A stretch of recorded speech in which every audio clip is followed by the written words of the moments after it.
Hey everyone, welcome to Reddit Readout. Today we are checking out Malicious Compliance. Story 1. Do not think. This has been a while and I had a pro forma manager. Actually, we switched roles now and then. Sometimes he was my manager, sometimes I was his, who backed me every time and vice versa. We still are friends. Without going into details, a part of our job were reports.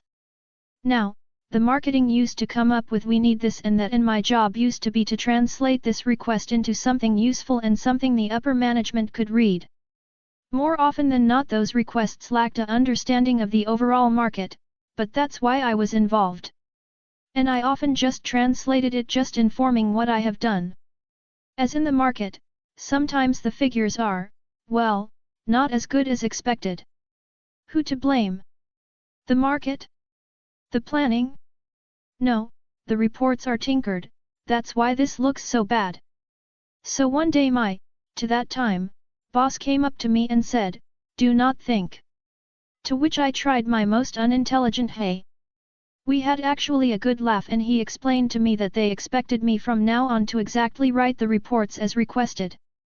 And the reports will be run only over him, aka he just automatically forwarded me the requests triggered by some keywords.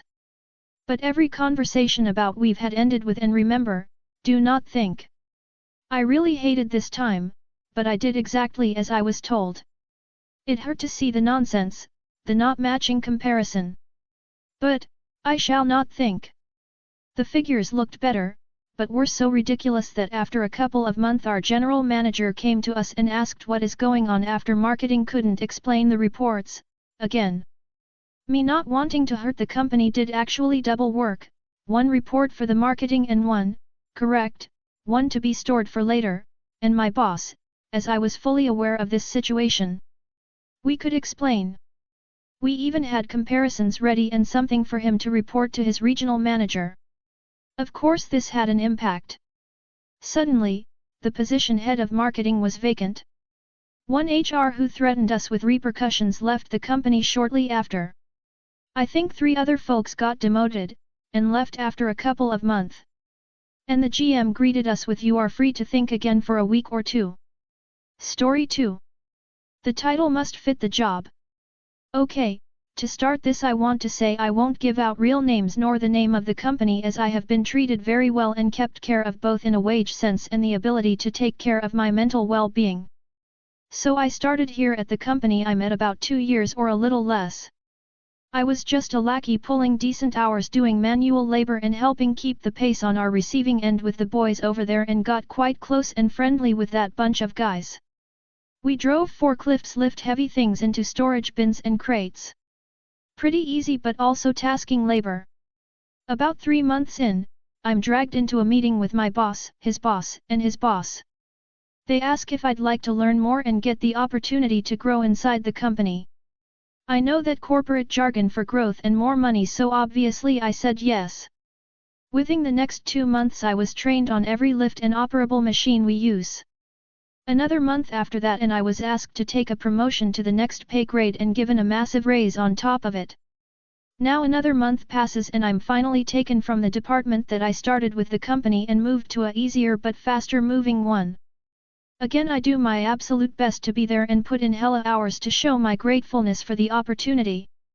We get caught up and stay caught up while I'm at the helm of this department, and all of my bosses are grinding ear to ear looking at my work.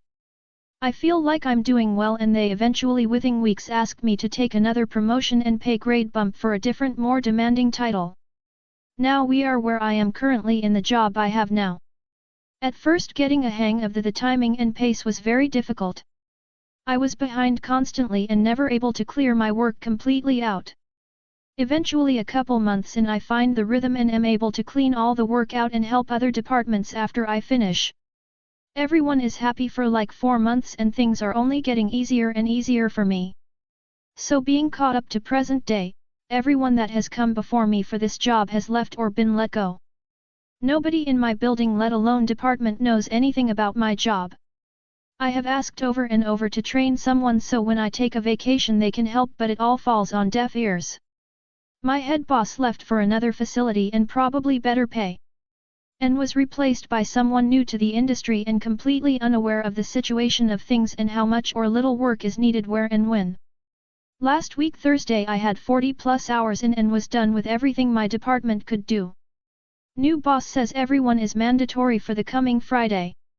I'm not hurt or dying because of it, but I'm a little sad I can't hang out with family or my girlfriend because of the 5 hours minimum we work that next day.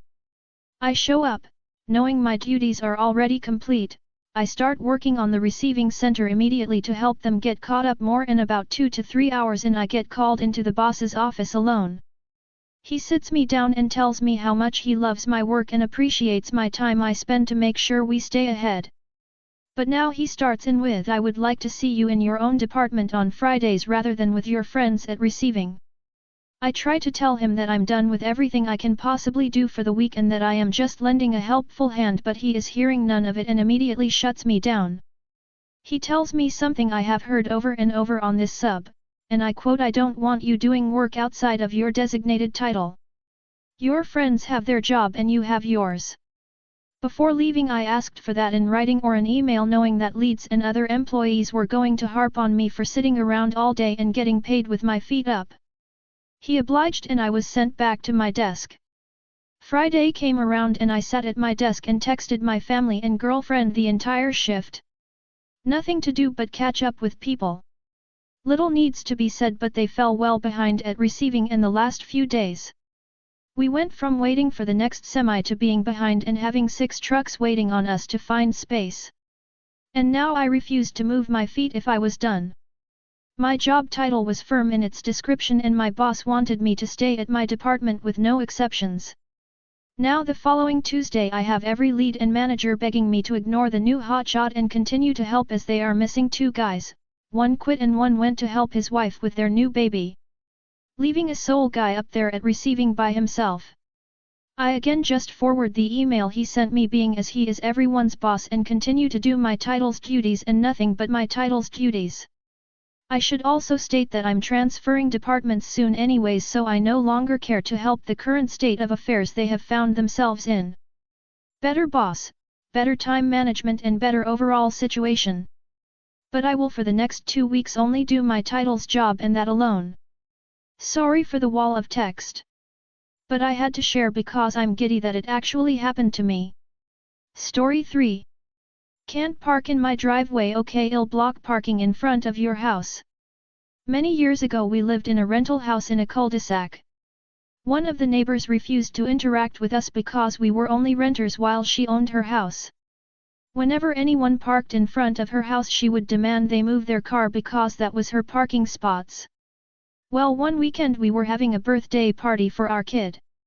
We had to double park cars in our driveway to accommodate the extra vehicles and avoid parking in front of her house. This meant 2 of the cars overlapped the sidewalk a little. We're in a cul-de-sac, kids play in the street all the time, so it didn't block anyone from walking past. Midway through the party we have a couple cops show up. Our neighbor called them to complain because her daughter couldn't ride her bike on the sidewalk due to our parking. She could have easily gone around the cars and the cops agreed it was stupid, but technically it was illegal to park on the sidewalk and we'd have to move the cars. I told them we had issues with the neighbor when we parked in front of her house, and they said street parking is public parking and free for anyone as long as the vehicle didn't remain there for an extended period of time. Cue malicious compliance. We moved the double parked cars to in front of her house, and from then on we always parked at least one of our cars in front of her house even if there was room in our driveway, and parked it in such a way to block any other cars from parking in front of her house. Story 4. Weird overtime boss, but okay. Some years back I worked for a billing company doing an absolute ton of different things. I had a mix of daily tasks, which had to be done first, and other tasks with assorted deadlines. Because of this, relatively quickly after I was done with training, I was working overtime constantly. The daily tasks tended to chew up most of the day, and I needed overtime to work on the other tasks. My boss, Chad Fitz, what he thought of himself, was a big penny pincher, though. So after I'd had consistent overtime for a week I get pulled into the office. Chad, Pant, I see you've been doing a lot of overtime. From now on I want no more overtime whatsoever. Me, but Chad, I won't be able to get all of the work done without overtime. Chad, we can't afford to pay overtime right now, so just do your best. I shrugged and went back to work.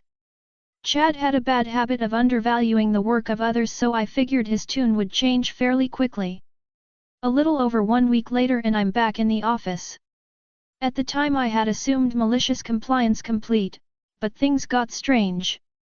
Chad, Pant, I've been told you don't have the coding done for the upcoming project. Me, well, you told me no overtime and my daily tasks take up too much of my work hours.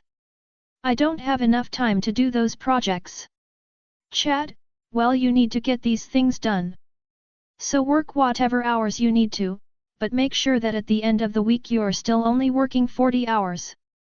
Me, after a brief pause of shock, so, you want me to work however long I need to and then leave early on Fridays? Chad, barely paying attention, yes, just get the work done. A strange policy to be sure, but a welcome one. Chad didn't realize the box he had opened. Working overtime Monday-Thursday did allow me to get the other projects on my plate done. But it also meant that every Friday I would leave early, very early. Some weeks I only worked 1 or 2 hours. This meant that sometimes the daily tasks didn't get done, and had to be lumped into Mondays. It took a few months for Chad to notice. Chad, Pant, I've heard you've been leaving early on Fridays. You can't just leave when you want. It makes the other employees jealous and it's delaying tasks over the weekend. You can't just make your own hours. Who okayed this? Me, well, you did, Chad. I'm working the schedule you told me to work. I needed the overtime to get all of my tasks done, and this was your solution. Chad, well, I don't remember that. A flush of color indicated he did, indeed, remember that. Look, just email me for approval every time you need overtime. Now, at this point, I thought the malicious compliance was over. But, unknown to me, the saga was continuing without me even intending to. Because I listened to my boss. I emailed every time I needed to work overtime. Which was every day. Like clockwork, I had an alarm. 1 hour before my shift ended I would draft a fresh email with the fresh reason for that particular day and send it. I, foolishly, thought nothing was wrong. Chad approved every time, request fulfilled. But then a month later, back into the office. Chad, Pant, I've decided that I can trust you to handle your own overtime.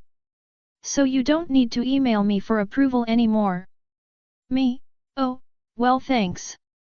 I'll make a note of that. I was later told by the HR staff in charge of timesheets that Chad only told me that because he was sick of dealing with my emails every day. And that's the tale of how I got to, essentially, set my own schedule. As long as it was over 40 hours a week. I'm very happy to no longer be working for Chad. That's all for today. Please don't forget to like and subscribe.